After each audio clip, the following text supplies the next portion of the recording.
本队于今23日上午10点50分左右接获民众通报，在东雨坪及西雨坪之间海域有一浮潜民众溺水，随即由该水域油气业者驾船载回东雨坪港区，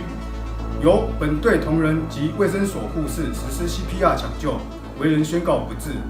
该船由警方实施侦讯笔录制作，以及后续申请相关检察官的相验事宜。本队在此呼吁，在水域油气活动一定要注意安全，如有需要，请拨打海巡服务电话118。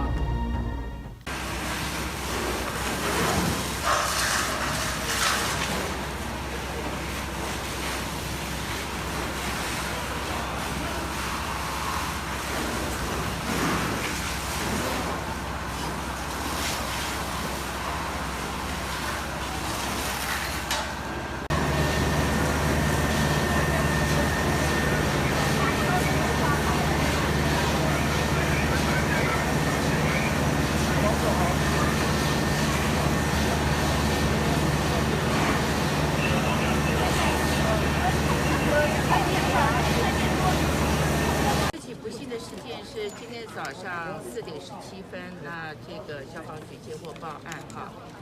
到目前为止，那造成4位市民的死亡，1位受伤。那我刚才到现场来看，蛮严重的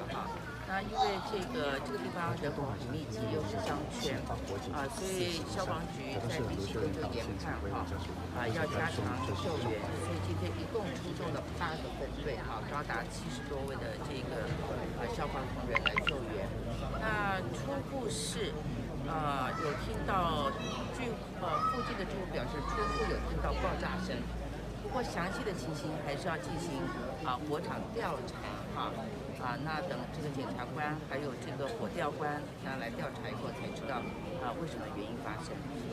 我们这个地方因为像是人口密集，而且它水流常常会走那以至于就是说每次在历来只要一有发生事情，就是会很严重。那刚刚有这个反应，市长有什么样的？跟大家报告的确还要再调查，因为老实讲，事情才刚发生那所以到现场还非常的凌乱。那检察官也在赶来的路上，那我们也会有这个火调官。那所以我想等各方面厘清以后那再来这个了解。那但是另外最重要，现在是对于死者家属的一个照顾，伤者的一个照顾。那死者的家属是有一部分是住在桃园赶过来的，那现在心情非常哀痛。那我们台中市政府呢会加强照顾家属，那包括他们今天如果要住宿在台中，我们会给他安置那总而言之，现在对于家属那以及伤者的一个照顾是最优先。好，谢谢大家，谢谢大家，我们后面都小心一点现场先加小心。